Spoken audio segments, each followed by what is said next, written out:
driving me insane. Silence rattles in my brain. Yeah, I gotta get away.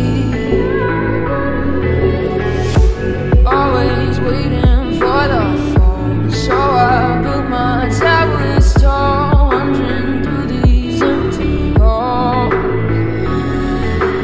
Break the cycle now, walls are coming down. I gotta make it out. Yeah, yeah, yeah, yeah. Look my fear right in the eye. I just wanna feel. Guys, balik lagi di Klon Reptil. Jadi kali ini gue mau ngebahas kecoa dubia ya. Karena masih banyak banget nih orang yang nggak tahu kecoa dubia, ternak kecoa dubia, dan manfaat kecoa dubia. Kenapa harus milih kecoa dubia dibanding jangkrik? Dan kenapa kecoa dubia tuh lebih bagus untuk reptil daripada jangkrik? Jadi kita langsung aja bahas. Gue selalu ngomong begini ya, kecoa dubia itu bagus karena kandungannya itu lebih lengkap dibanding jangkrik. Kadang jangkrik tuh gutlootnya harus lebih banyak dibanding kecoa dubia. Kalau kecoa dubia kan kita ngegutlootnya kadang pakai sayuran aja buat dia makan. Bahkan pakannya sendiri pun sebenarnya simple, nggak kayak jangkrik. Kalau jangkrik kan harus pilih-pilih. Kalau terlalu banyak airnya dia bisa mati, nggak ada airnya dia bisa mati, kelembapan harus dijaga segala macem. Kalau gue sendiri pakai kecoa dubia itu gue cuman nyiapin nih tisu basah. Nih tisu basah udah sebulanan tapi masih basah. Mungkin karena tiap hari, padahal nggak terlalu ini sih, mungkin karena lembab juga cuaca ya. Nah jadi di sini kelihatan cuma 2 ekor doang, kayak sepasang doang nih pejantan nih, ada bulunya nih si Kevin. Nah ini yang betinanya, padahal mah aslinya banyak. Ini masih sedikit. Nah ini udah mulai kelihatan banyak, anak-anakannya banyak, kecoa dubianya juga, indukan banyak. Nah ini nih lebih banyak lagi. Nah ini lebih banyak lagi dibanding yang sebelumnya ya. Di sini juga udah ada yang cukup gede sih, ini sekitar umur 2 bulanan. Jadi ini banyak banget ya, udah kayak semut, sumpah ini banyak banget. Ini kecoa dubia semua ya guys. Kalian lihat. Kecoa dubia itu bener-bener gampang banget ya kalau untuk pemeliharaannya, perawatannya, untuk segala macamnya. Dia nggak rentan mati juga, nggak kayak jangkrik. Nah kalian lihat, ini yang umur sekitar sebulanan umurnya segini. Gue kalau nggak salah ada yang umur 2 bulanan deh, dia lebih gede lagi dari ini. Ini sebulanan ya, sebulanan ukuran 1 cm. Jam merayap ke tangan gue itu ukuran sebulanan. Kalau nggak salah ada yang 2 bulan, 3 bulanan, udah agak gede tapi masih belum buat indukan ya guys, karena indukan itu 4 bulanan. Ini kayaknya habis melahirkan, perutnya kempes. Mana ya, kemarin itu ada kok. Apa udah mati? Enggak sih, dia nggak gampang mati ya guys. Sekali lagi gue bilang, dia tuh nggak gampang mati. Kecoa dubia tuh enak banget sih buat pakan reptil. Wah nih ini kecoa dubia yang umur sekitar 3 bulanan, yang seharusnya dia udah bisa diternak pas umur 4 bulan. Jadi gue nunggu sebulan lagi buat dia siap produksi. Ini anakan juga ya guys, ini anakan yang udah 3 bulanan. Nah kalau ini masih sebulanan nih, segini-gini. Kalau 2 bulan tuh harusnya lebih gede lagi, cuman warnanya masih belum keluar. Dia jadi warnanya tuh coklat doang, coklat gelap gitu, jelek sih. Jadi kalau untuk kecoa dubia ini ada beberapa yang hobi juga buat pelihara kecoa dubia, tapi bagusnya sih buat pakan. Ini yang gue bilang tadi, ini umur 3 bulanan. Dia ini nggak bau ya, jujur dia ini nggak bau. Bapak gue aja yang penciumannya tajam luar biasa, nggak nyium bau apa-apa dari kecoa dubia ini. Jadi kecoa dubia ini nggak bau, nggak kayak Turkis, Madagaskar gue nggak tahu sih, tapi katanya Turkis itu bau. Nah, banyak banget guys, kalian lihat tuh, banyak banget ya. Itu banyak banget kecoa-kecoa dubianya. Dia ini enak banget ya, soalnya dia nggak gampang mati. Terus kelembapannya juga nggak terlalu inilah istilahnya, nggak terlalu parah. Untuk jaga kelembapannya nggak terlalu ribet. Banyak banget anakan kecoa dubianya. Dan pakannya gue cuman kasih wortel, sawi begini. Ini caisim ya. Bukan ini, ya ini caisim kayaknya sih. Terus habis itu ini kayak ini cat food. Jadi dia nih kenapa gua kasih cat food biar lebih banyak kalsium, terus ada vitaminnya, proteinnya ini 10% lebih banyak daripada jangkrik. Itu sih terasa banget ya, maksudnya kayak lu kalau misalkan make ini kecoa dubia buat hewan lu itu lebih cepet gendutnya dibanding make jangkrik. Cuman karena harganya yang lebih mahal dibanding jangkrik, dia jadi bukan pilihan gitu loh, kayak kan mahal banget. Lu bayangin aja dia hitungannya per ekor itu 500 perak ya. Jadi satu ekor begini nih 500 perak. Bukan karena apa, emang ternaknya sih cukup gampang, tapi bukan berarti gampang banget.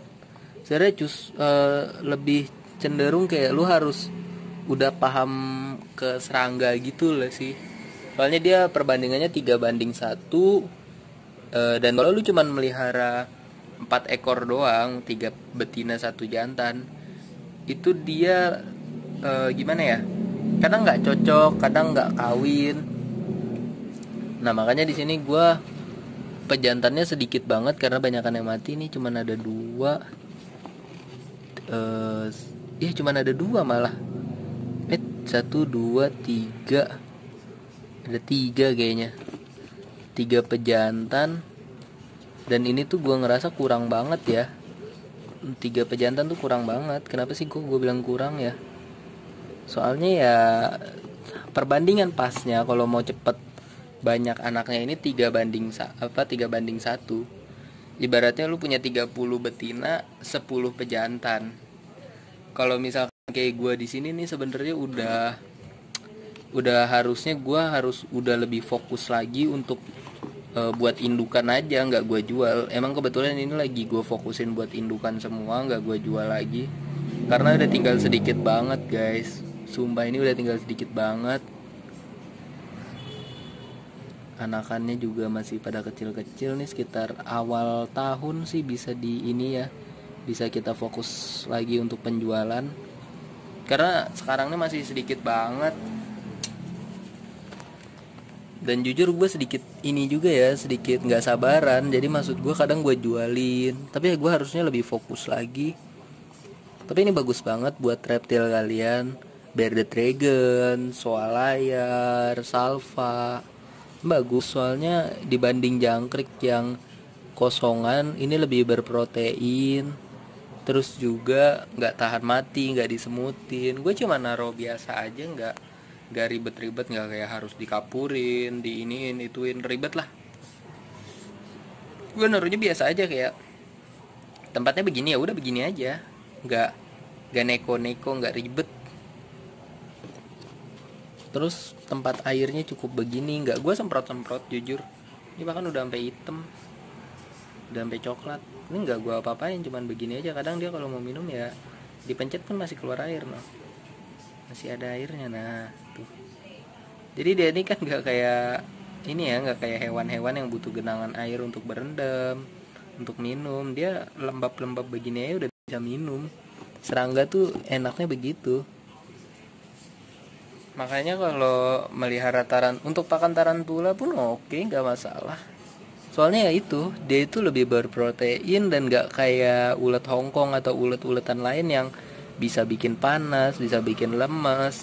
Kayak ulet sutra atau ulet yang putih-putih itu biasanya itu bikin lemas loh.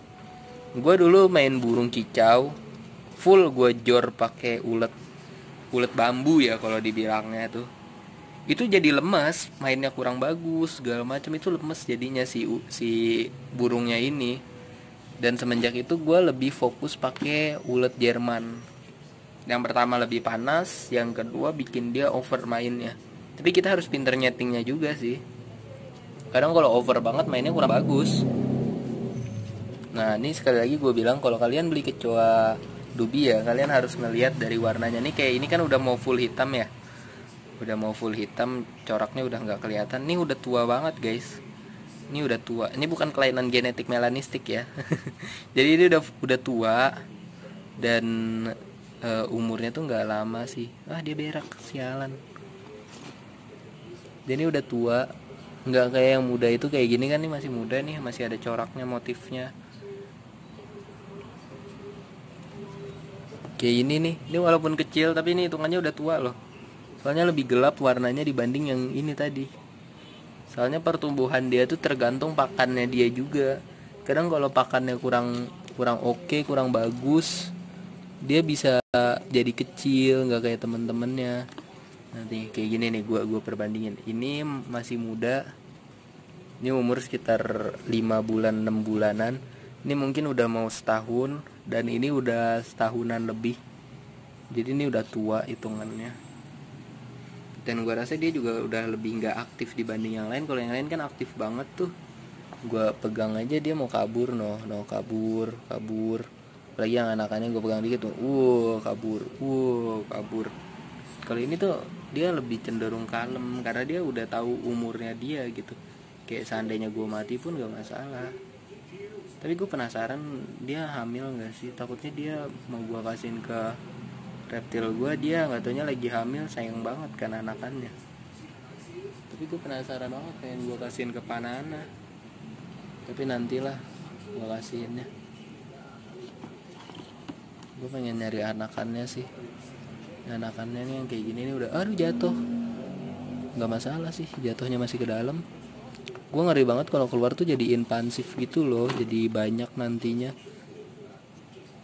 pelepasan kecoa dubia di Indonesia. Aduh, menyusahkan itu. Jangan sampai ada yang berpemikiran tolol seperti itu. Nah nih, wah, kalau orang yang ngeliat sih geli, jijik. Tapi kalau tahu manfaatnya sih seharusnya ya nggak masalah juga kita melihara kecoa dubia banyak. Nah tuh banyak banget nih, udah tua juga. Ini lagi melahirkan nih. Lagi melahirkan ya guys. Lagi melahirkan nih. Dia nih lagi melahirkan nih. Lagi melahirkan. Nih lagi melahirkan. Banyak ya yang mau melahirkan. Ini juga lagi melahirkan nih. Udah mulai kebuka nih pantatnya. Udah ada putih-putihnya. Nah ini nantinya bakalan melahirkan banyak banget, sekitar 20 sampai 40 ekor. Cukup bagus, cukup banyak. Oke, mungkin segitu aja konten gue hari ini. Kemarin gue libur konten karena kemarin gue capek banget. Jadi mungkin sekian aja dari gue. Kurang lebihnya mohon maaf. Terima kasih.